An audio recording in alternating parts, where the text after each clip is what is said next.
Hello there, everybody. Welcome back to another Triple M, a Maple Monday, musing Maple Monday, the microwave, where we take a look at the subreddit over the last week and we see what's been posted, what's been the top posts over the last week. We just kind of read the posts, I don't know, and I give you my opinions. We just kind of have fun. So if that's not some kind of content that you're looking for, go ahead and click off, because you deserve to watch things that you're actually interested in. But for those of you who are interested in hanging out with me for, I don't know, 10 to 15 minutes, well, welcome. Buckle in, strap in, and let's take a look here. What do we got going on here? Oh yeah, the Korean MapleStory live stream happened. Well, I guess this will be the big thing that we talk about today. I'll do some of the smaller threads first. No, I'll do the big thread first, fuck it. I vaguely know what's going on here. We'll do the big thread first, the KMS assemble stuff, and then we will do the smaller stuff. Before I get into it, though, as always, a lot of the viewers of these videos are returning viewers who aren't subbed, so remember, if you like the content enough to keep watching it over and over, like the video, subscribe, bigger number, better person. KMS Assemble Update Showcase Simplified. This is from the showcase, not patch notes. Oh yeah, so this is a video of the live stream where they showed everything. So this is going to be, knock on wood, our winter patch. As we typically get one season behind, we'll be getting their winter patch for our summer patch. We get their winter patch, or we get their summer patch for our winter patch. Excuse me. Makes sense. And obviously, since Go West and all that, it's not unreasonable to assume that we'll be getting specific changes to our region, and we might not be getting everything, but I think it's still safe to say that for the vast majority of changes, we will be getting pretty much one-to-one parity with KMS, right? Because the whole idea behind Go West is not necessarily to make it its own game, but to make it more tailored for the Western audience, right? And obviously develop specific content for the Western audience as well, which was something that Inkwell did make a note of. So basically, TLDR, why is this patch called Assemble? Words definition, scene for us to group together, a lot of inputs into consideration. Boom. MapleStory Assemble. It's like our end game, you know what I'm saying? Haha, I like Marvel. TLDR roadmap. Oh yeah, this image is fucking fire. I love these images. These roadmap images that they've been making are actually really, really cool. It's very hard to see, especially since it's super small, but I think images like this are really well done, and I think they're just pleasing, you know? And then, of course, this is random notes from the guy who posts this, 1AB King. No experience curve reduction, which I didn't expect, to be honest. I think it was like 50-50, and I was still on the train of I didn't think there would be a curve reduction. And the reason why I say there was likely to not be a curve reduction is because it feels like, to me, the way that they're trying to make up for the experience difference and the experience curve being so exponentially increasing every 5 levels, right? Because it's an exponential increase every 5 levels, right? I think it's like a linear increase in the in-between levels, but every 5 levels it exponentially increases. It's just kind of how MapleStory has always been for some reason. I don't know, don't ask me, I didn't design it. What I mean by this is I think, and especially since we'll be talking about the new Monster Park stages added later on in this update, but they seem to be adding a lot more sources of like daily experience or weekly experience, and then buffing these sources of these daily experience or weekly experience sources. What I mean by this is things like the epic dungeons. Like, we got Angler Company. Obviously, first we got High Mountain, then we got Angler Company, which was better than High Mountain in terms of rewards, notably the experience reward. So it stands to track that we'll keep getting different epic dungeons that give higher and higher experience rewards. So it just kind of, we get funneled more experience over time just for playing.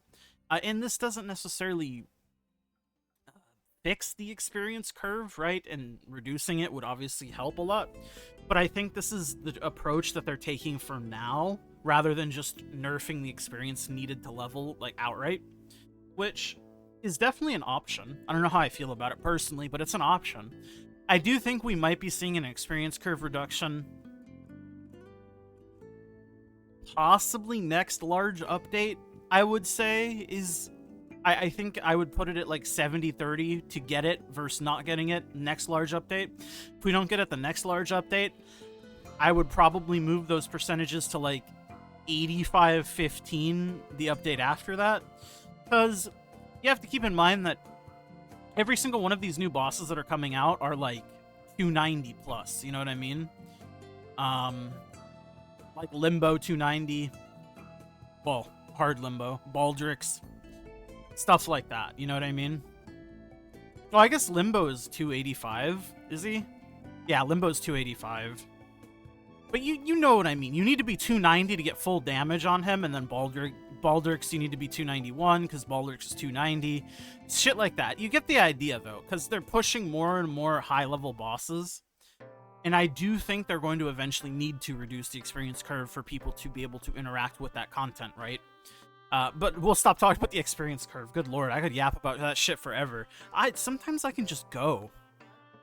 And then, again, these are just notes from the guy who made this thread. Please normalize FD common skills. I want to one-shot with Janice and also do damage with my Will Saren skill. It's weird to me that these aren't already normalized. I thought they were, but I realized, I don't know, a while ago that they weren't. I mean, it's probably like a year ago at this point that I realized that they weren't. But I thought they were normalized. I thought every class had the same percentages for all of these skills, but they don't. I do agree that it should be normalized. Soul Urta Plus while training, gonna feel bad for reboot normalization. Genesis Pass kind of cool. Grouped temp stats. New class Sia, don't at me. Blood Oath, Red Warrior Sword Stonks going up. This is because the SSB for the new class. No 4th Legion champion slot, which I think low-key is kind of good. But in June, so June, this is KMS, obviously. June, they're getting the new class Ren or Len, depending on who you ask. They're getting a cash shop merge. What this mostly means is I would call it a cash shop unification, in that there's only going to be a singular cash shop. Every class in the game just shares that cash shop. This is kind of something that I was talking about last Topical Tuesday. That's the wrong one. I was talking about last Maple... we'll just call it Maple Monday. Musings of the Maple Monday. But I was saying that realistically, there should just be a singular cash shop, and there always should have been. Obviously, I understand the reasons why it's not like that, but I think the reasons why it's not like that far outweigh just... I feel like how many more people would interact with the cash shop in general if it was a unified cash shop, right? But again... whales are like 90% of the revenue, so it doesn't really matter. A whale is going to whale either way, which is kind of also kind of supporting what I was saying in that, like, I feel like a unified cash shop wouldn't hurt their revenue at all. And it would just be like a player benefit QOL thing that people would get like goodwill from, you know?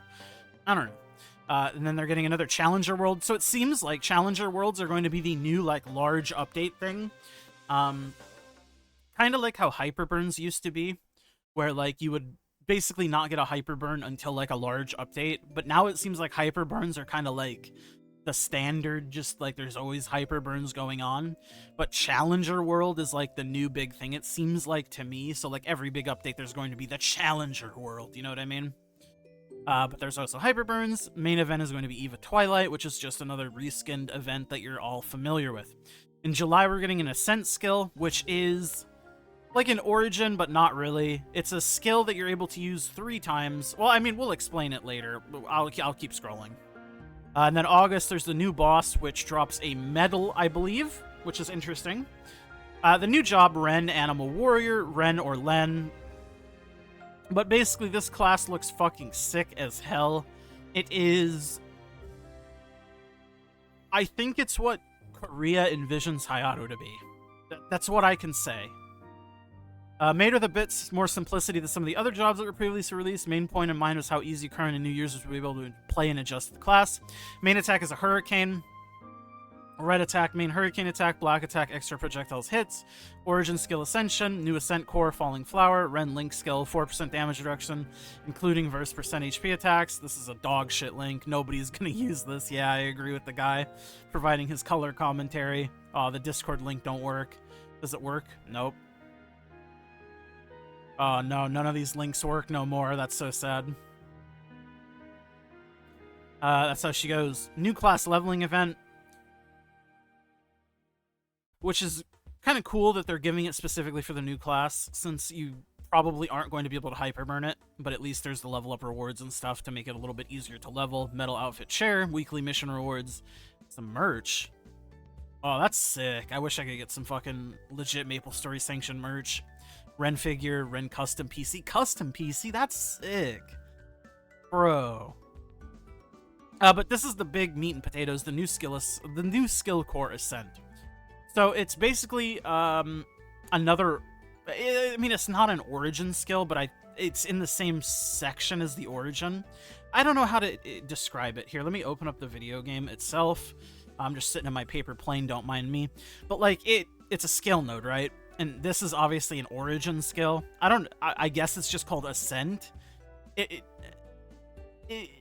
don't know. To me, I kind of figured that all of these skills would just be classified as origin skills, but it seems like they have different classifications and these are just generic skill nodes themselves. But an Ascent skill is in here, but it's not an origin skill. Just make that completely crystal clear.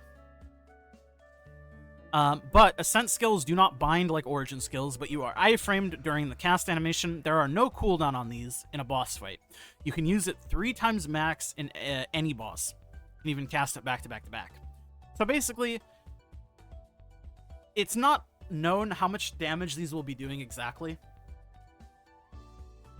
But in theory, it seems like... oh, also something to mention. I don't believe Ascent skills get like multiplied by like damage buffs or anything. They just do a set amount of damage that they will always do. And depending on how much damage these skills do, it might just be worth it to only use them specifically as like a reactionary iframe, right? Like if you fuck up and you need an iframe, you just press it. But they could also do enough damage to where it might be worth doing to like just dump them to like push for a phase or something. It just depends. We won't know until the test server comes out. And the new boss is level 270, which is much lower than the bosses that I was talking about earlier, like Baldrix and Limbo. I think the idea behind this boss was supposed to be like a boss between Theron and Kalos, I think. I don't remember. But it has 4 difficulties: easy, normal, hard, and extreme. Level 270 to go into it. Basically looks pretty cool. He basically looks at... Oh yeah, so this is like it. So easy first opponent is basically equivalent to easy Kalos, hard Saren. Normal is N Kalos, extreme Lotus. Hard is equivalent to normal Baldrix, hard Calling, which is fucking really hard. Jesus Christ. And then extreme is equivalent to E-Calling and hard Baldrix. So basically, this is the point where I think the vast majority of us human beings will not be ever touching. And I think this is where most people will fall in the normal range. But I do like having easy, normal, hard, and extreme difficulties. I think having a large spread of difficulties and just altering the like amount of pieces or drops that you get per difficulty. So like if you run easy, you can eventually get the thing done in like 5 months, whereas if you were running extreme, maybe you get it done in like a week, or not a week, like a month, right? You know what I mean? I think incremental is good, but I think not gatekeeping the items entirely is the key. And it's a 3-person party maximum for this boss, which is important. And then he does drop a medal. And I believe this is part of the Brilliant boss set. Yes, Brilliant boss set. It drops from hard and extreme only. It's a flammable medal. This is flammable. And then obviously it's part of the Brilliant boss set. New exceptional hammer drops from the extreme version of the boss, so you can hammer the item, much like the hammer that drops from other current bosses like Extreme Black Mage, Extreme Saren. Same deal here. And then assemble QOL, skip job story quests, all maps above level 7 or level 60 or instance, which is really, really good. This is a good change. Because I think it promotes the idea of like a sense of community on the game, but it also makes it just nicer to play. All weekly content resets on Thursday. Thank God. I'm so happy that they finally condensed the reset for things onto a singular day. This is what I've been complaining and wishing for a long time, and I'm glad they finally did it. Auto AP on level up. I mean, this is something that probably should have been done a long time ago. Access your storage from your inventory. This is a nice QOL. Remove the Black Mage entry key. You no longer need to clear Vihilla to do BM. Boss debuff visual change. You can use 2 boss alchemy potions and 2 WAP potions at the same time. So you should be able to use boss rush, smithing, WAP when running bosses now. Not confirmed. Pendant of Spirit charge time removed. I mean, that's just good. I feel like it should have been like that for a long time now. Dynamic field. Removed Poyo Fritto, replaced by Treasure Hunter. New rune, Rune of Blessing 3x question mark. Don't know what that means. And then Grandest Monster Park. This kind of ties into what I was talking about, the experience curve earlier, but they're adding Grandest Monster Park levels now, and these Grandest levels give very, very good experience. I believe Odium gives like 50 bill or something per clear, and that's without like any modifiers or anything. That's just like a flat, generic, I ran this today and I got 50 billion experience for my 1 clear. That's pretty good. Clearing that 7 times on a main right now is like equivalent to like an hour of grinding with no multipliers. That's really good. Especially considering Monster Park runs take like a minute per, maybe a minute and a half if we're being generous. A new cache item that removes gender, which is really good. So you can unisex everything, which is... I mean, it's just drip story. I love that. Buff sequence, so it's like similar to the the skill sequencer, but it's for buffs. So you can line up all your buffs, you pop all the buffs in 1 click. Seems very nice. The really overpowered thing is the cooldown resetting upon boss entry. So basically your cooldowns will reset to whatever they were before you entered the boss. This does kind of mean that every boss on like a boss meal can just get origined immediately, but honestly, I'm all for it. It's abusable, sure, but I'm all for it. A little bit of player QOL never hurt nobody. And the best thing is, this just helps people not waste so much goddamn time. Because in theory, we already could be origining every single boss on a boss meal. You would just have to wait 6 minutes. You're just removing the wait. Which again, seems overpowered considering to what we're used to, but I think it's just a really, really nice QOL. And then of course, Cash Shop Merge, all jobs shared. We talked about that earlier. Cross-world bossing, you can now start from hard Lomian Plus instead of easy Kalos Plus. So this is a feature that we're going to be getting at some point. And apparently, I totally didn't know that it was only E-Kalos Plus on the bosses you could party for. But now they've lowered it down to hard Lotus Damian Plus, which I think is really good. I think it being more accessible is just good. They added a super tutorial. It's basically a generalized step up for new players that don't understand content enhancements, etc. So this is basically an easier way to like ease people into the many, many systems of MapleStory, which I think is very good. They're expecting a lot of new players during the patch, so it made sense for an addition like this. Only rewards for new players, can disable if you're a returning player. Very good. There's also the... Okay, I don't know how to word this. They're taking the regular MapleStory that you play currently on your computer, and they're porting it to mobile. Not to be confused with MapleStory Mobile, MapleStory M, or any of the other MapleStory mobile adjacent games. This is PC MapleStory, but they're porting it to mobile. And right now, this is only for Korea. It's unsure if we will be getting it ever, but you basically remote into your This is basically a remote desktop software, but for MapleStory specifically, right? You can now play MapleStory on your phone. You need to have Maple running on your PC to remote in the game on your mobile device. Mobile-esque UI in the recent patches, which leads up to this. Very, very true. New class Ren will have Hyperburn Max on release. Okay, so there, I guess you can Hyperburn the Ren. Did not know that. I just kind of assumed that you couldn't, but it looks like you can Hyperburn the Ren. And it's another Hyperburn Max, but this one is a little bit different because you noticed here, 270, 1+1 level up.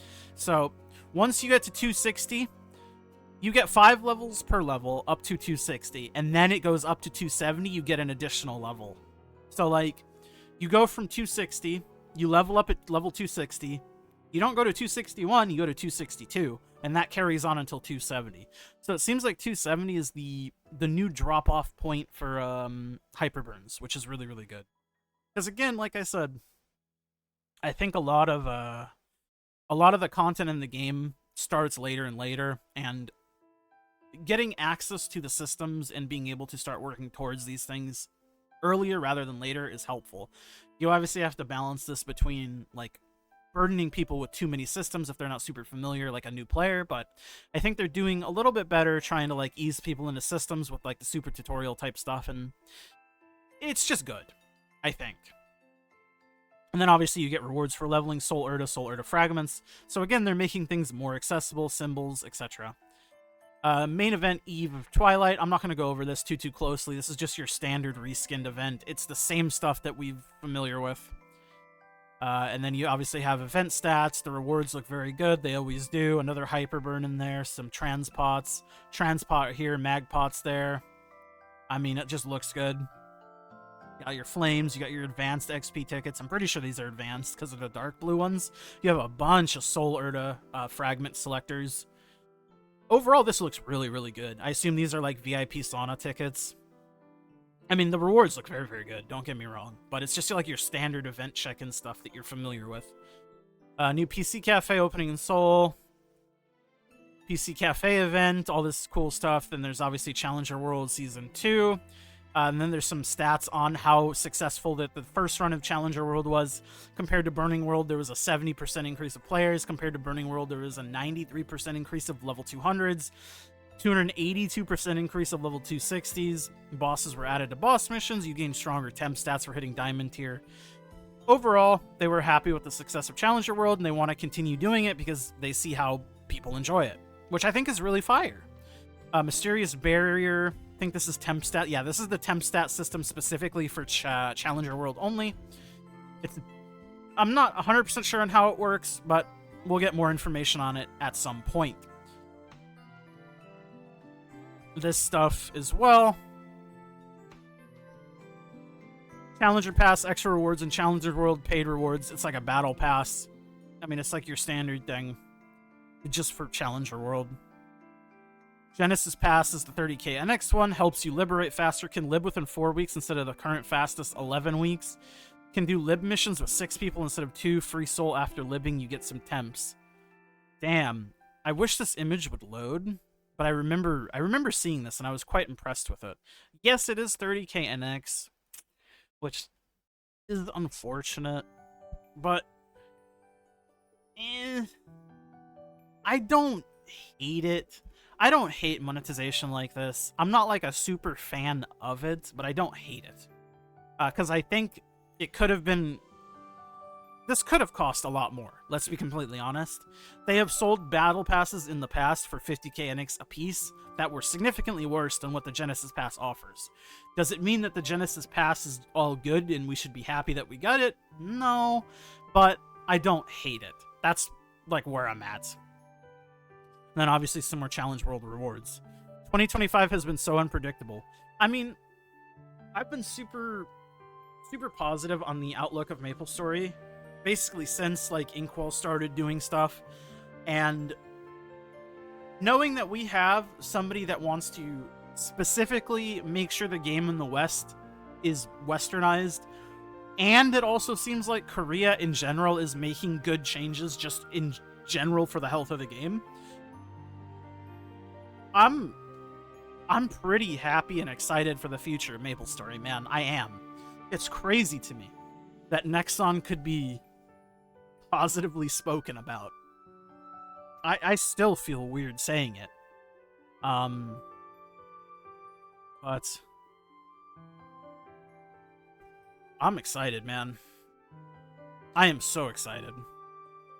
Jesus, I've been talking for 24 minutes. Good lord. If you've made it this far, you're a real one. And I hope you liked the video and I hope you've subscribed, because if you've watched this long, you have to at least like me a little bit. So come on, bigger number, better person. Len is my new best friend. Basically, this class looks fire. I won't be watching any of the skill showcases from the showcase. I will link Copper Sand's video because Copper Sand did make a highlight video of it. So if you want to check out Copper Sand's video of the new class, just kind of showing that everything that we've seen of the new class, it's in the description. Assuming I remember to put it in there. I think I will, though. And then so this just happened. This was a very wholesome interaction. I remember reading this early on, and I thought this was really, really cool. Basically, this guy DC'd, and he was carrying people, red dot, black mage. They could have easily cleared. He DC'd in P4, but everybody left, and then they just reran, which was really, really nice. And you honestly would expect people not to do it, just because people are very, very selfish, very self-centered, only think about themselves generally. And I don't say this to try to be like some pessimistic whatever. It's just the unfortunate fact of the internet and how anonymity works, right? But whenever wholesome things like this happen, I always like to highlight it, because it's nice to see that it's not all bad. And then this, sad. Jesus fucking Christ. Resolved flare is funny. This is a magic attack weapon with 3-line prime attack. This hurt me physically, this hurt me magically, this hurt me emotionally, this hurt me mentally, this hurt me spiritually. This hurt my dog, this hurt me sexually. Baby, don't hurt me. I would just use it and use my regular attacks. On God, for real. And then the last 2 threads. This one I thought was funny. Is Wild Hunter OP? Wow, it's been my main for years now, and I have no idea how. Nobody has noticed how OP this class is. Just min cleared V-Hilla with 110 mil CP. That is a really bad min clear, by the way, just in case you're not familiar. Arguably the drippiest in the game with the free mount plus 100 mil. Soul Arrow, free arrows, don't need to buy any buff pots, free buff. 2 iframes, 8 jaguars, 12 button combo rotation, some damage. Why does nobody play this class? I hope I see many Wild Hunter burns in the future. I swear to God, 90% of this subreddit's on the spectrum, man. How can you not tell this is satire? What gave it away? Was it the 110 mil min clear, or the Soul Arrow being free arrows is a benefit of the class? Or the 100 mil meso free mount? Oh, man. 8 jaguars? That's what I'm saying, dude. You get a lot of them. They might not be doing much, but you can get a lot of them. And then this was also kind of cool. Somebody tried to make a character on a server. Because of the world merge, only one character can be created on the world for now, which is like a pseudo world merge confirmation, which, I mean, we knew was coming at some point, but it's interesting to see it. It's already time for the summon Inkwell note. Yes, sir. Anyways, I've already yapped far too much, 27 minutes. Good lord, I did not mean to take that much of your guys' time. Again, if you made it this far, thank you so much for hanging out with me and spending some of your most valuable resource time. I will see you guys all in the next one. As always, thank you to my YouTube members. Remix My Life, I'm Nufu, It's Biscuits Inner Diz. And of course, if you like the video, subscribe if you haven't. Of course, bigger number, better person. I do want to hit 7,000 just as like a personal thing. I haven't pushed for subs too much, but I need to start doing it more. And saying subscribe helps, unsurprisingly. But thank you guys so much for watching. I'll see you guys all in the next one. I love you all very, very much. Bye!